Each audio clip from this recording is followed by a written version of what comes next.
Yo, you ever see this video? Shuttle mission, and it has cleared the tower. Now, I know it looks like a normal video, but it isn't. There's actually a dark backstory to it, even though a lot of us have seen it. Today, I decided I'm gonna scan the internet to find some videos with some pretty disturbing backstories, so let's begin. Now, this isn't going to be a normal video, I'm telling you right now. I do talk about some pretty uncomfortable things, so if you're sensitive to that, I'm just giving you a warning. First, we have a clip of something that happened on live TV. I will play it. So it involves this character, and I'll pause it right here. This character. This is Jeff Doucette. This guy in handcuffs, he's a 25-year-old man. And now this is Jod Plush, an 11-year-old, the son of this guy right here. Back in February 1984, the Plush family lived in Louisiana and became close with Jody's karate teacher, the guy in handcuffs. And since he was a karate instructor who they believed to be a very respectable man, they trusted this man to be around their son, who was 11 years old. So one day, the Plush parents were out and about, and their 11-year-old son was at home. When they came home from wherever they were, they realized that their son was nowhere to be found. So they called the police, filed a missing child's report, and the kid pretty much just vanished off the face of the earth. You could imagine initially they were thinking, okay, he probably just went on a walk to go play with his friends at the park or something. Where could he have possibly gone? He's 11, for God's sakes. So when the police couldn't find the kid, they also came to realize that the karate instructor also was nowhere to be found. So both the karate instructor and the 11-year-old boy just vanished off the face of the earth. So it turns out that the karate instructor kidnapped the 11-year-old boy from his house and drove him 1,000 miles over to California. When Jody was located, they found out that the karate instructor did some unspeakable, unforgivable things to this child. The kid was rescued safely, but the damage had already been done. He experienced things that no child should ever experience. Look at this smug look on this prick's face, looking like he's proud of what he did. An idiot. So the karate instructor was arrested and he was extradited back to Louisiana to face charges. And as he was being escorted by law enforcement, with cameras rolling and local news present, the kid's father, Greg, he knew that he would be arriving, so he positioned himself near the payphones and made it look like he was just doing a call with a disguise on, and then he turned around and Greg got arrested immediately, but he received a 7-year suspended sentence, 5 years of probation, and 300 hours of community service, and he served no prison time. Now, I'm like thinking what I would do in this situation. You know, anybody who hurts women and children deserve to but I do feel like the father gave it to the karate instructor easy. He would have rotted in prison for the rest of his human existence on his planet, and he just let him off easy. But at the same time, I can understand his anger. And this is the rest of the clip.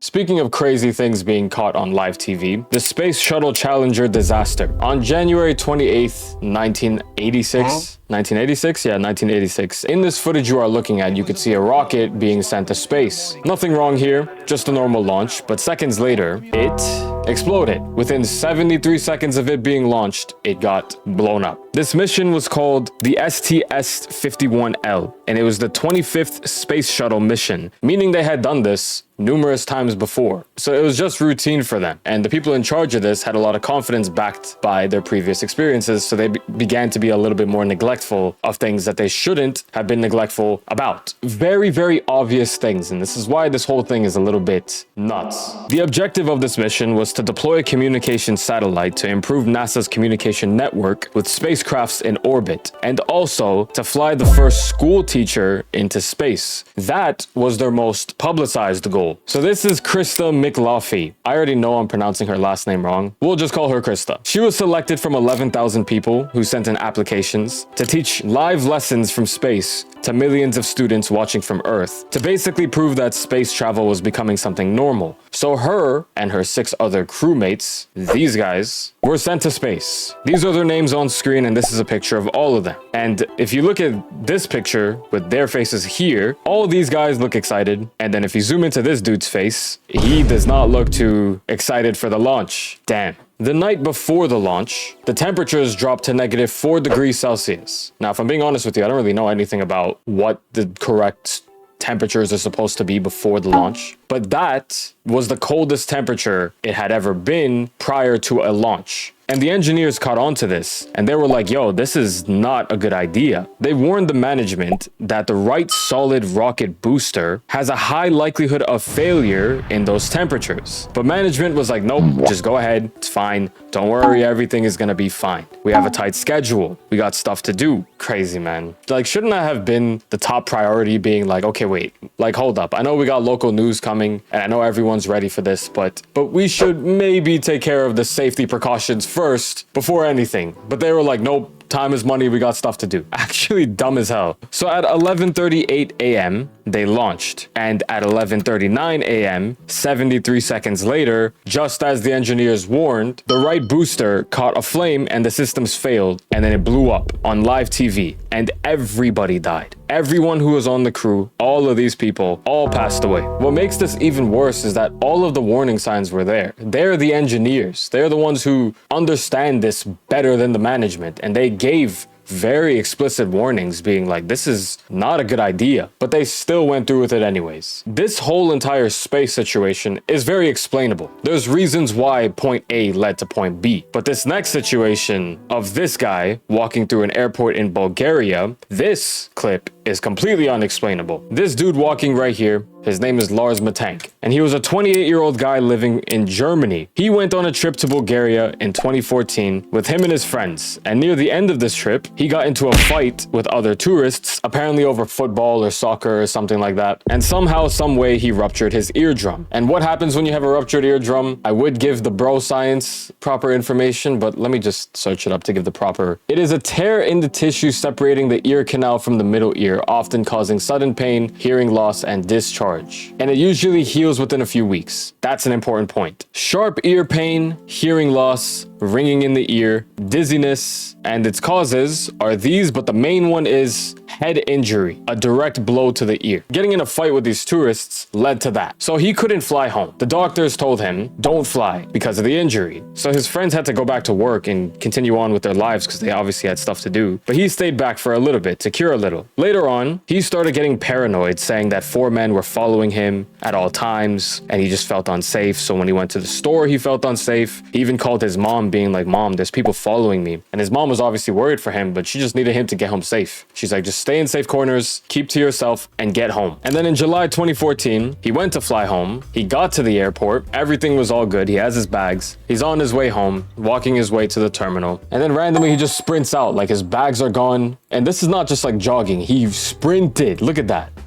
Perfect form, but he sprinted out, bags missing, with no explanation either. And then in the footage, you see him leaving the airport, climbed the fence, went to a nearby forest, and that was the last time he was ever seen again. That was 12 years ago. He was literally never found. They did a thorough search throughout that entire area, the forest area. They still have searches going on to this day. They have a whole dictated TikTok account trying to locate him, which I hope, if he's still alive, he eventually gets found. But the concerning part about it is what made him sprint away. He was basically at the finish line. All he had to do is just make it to his flight, but something resulted in him experiencing such a high level of fear that he just needed to get out. What I'm theorizing is some form of brain trauma to the head. And the brain is a very delicate place, you know? Your brain controls everything throughout your body. And I feel like if a certain part of your brain is damaged and it goes unnoticed, you might lose your head a little bit. This is kind of off topic, but on topic at the same time. But both of my parents have had brain strokes, and they both had brain strokes in 2 different areas of their brain. My mom, I think hers was in the cerebellum. No, my dad's was in the cerebellum. My dad had a stroke in his cerebellum and he lost all feeling in his right arm for like a year. And my mom's brain stroke was in the cerebrum. So she basically regressed into becoming a child basically because she lost all her memory. It's like she got a whole reset button and had to relearn so many things. Like she had to relearn my name. We had to like reintroduce experiences, show her videos, pictures being like, yo, that's you, by the way. That was 12 years ago for my mom and 11 years ago for my dad. So they're both perfectly fine now. They're both healthy. They're both well. So thumbs up of approval for them. Shout out to my parents. But what I'm getting at is with Lars Mittank, what I'm theorizing is maybe a part of his brain got damaged and he started experiencing higher levels of paranoia and maybe started seeing things. I don't know. I don't want to say that what he was seeing and what he was experiencing wasn't real, but it could be something. Because how else do you explain being in such a protected area like the airport and running out in fear of your safety and then never being seen again.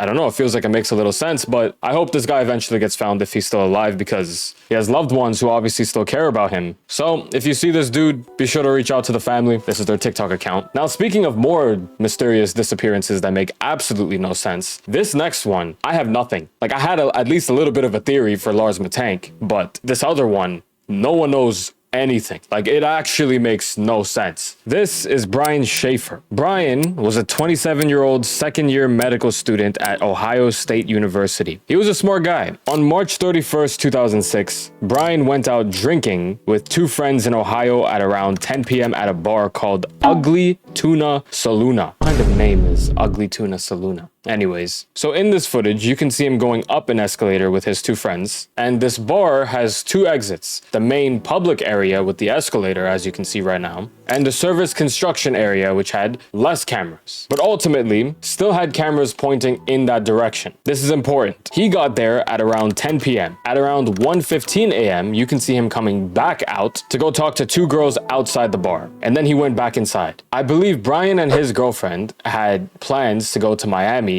within a few weeks, so he had called her before he disappeared, being like, "I miss you, can't wait to see you, da da da da da." But then when he went back inside to the bar, that was the last time he was ever seen again. But what's bizarre is that there's no logical explanation of where he could have gone. There's two exits and there's cameras. You don't see him leaving through the public escalator area. You don't see him leaving through the back area. Within the actual bar, there's no trace of his existence anywhere. His phone eventually got turned off. So where did he go? The authorities were analyzing the footage, literally itching their head, being like, bro, none of this is making any sense. You can say, oh, he disguised himself and then walked out the bar. But the people who are analyzing the hours of footage kept track of everyone who came in and everyone who came out, but there was only one missing number, which was Brian. So he didn't leave and he didn't disguise himself. So where the hell did he go? It's like he despawned from the server entirely. Out of all the videos I did research on, this is the one that made the actual least amount of sense. So if any of you have any ideas, I would love to hear it. What are your theories? By the way, I'm gonna plug something real quick. I do have my own Spotify show. So if you go on Google and you search up hxsain Spotify, you can see my Spotify. It's the first link. Or if you just go on Spotify and search up my name, it's the first thing that you see. If you're ever cleaning your room or at the gym or driving somewhere and you want to download and listen to my videos, go on Spotify. I have a whole catalog of videos that are even crazier than this. So you know what? 22,222 likes and I'll do a part 2. Check out hxsain.com. Use the promo code LIGHT222 if you want to buy anything. And I will see you later.